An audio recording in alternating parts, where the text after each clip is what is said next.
ঢাকা শহরে আমার 5 কাঠা জায়গা, আমার পাশে আরেকজনের 5 কাঠা জায়গা, তিনি 10 তলা করবেন আর আমি মাত্র 5 তলা করার উপর কোনো অনুমতি পাবো না।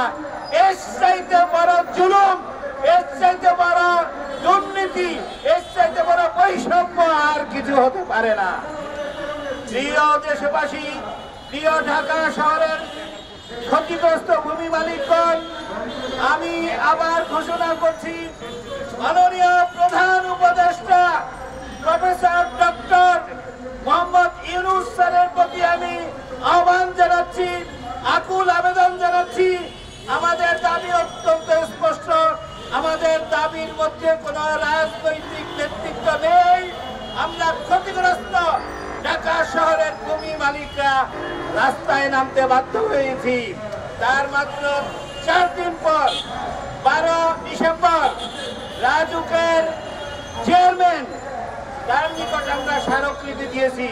সেখানে আমরা স্পষ্টভাবে বলেছি, এত বড় জুলুম রাজউক এবং রাজউকের সাথে সংশ্লিষ্ট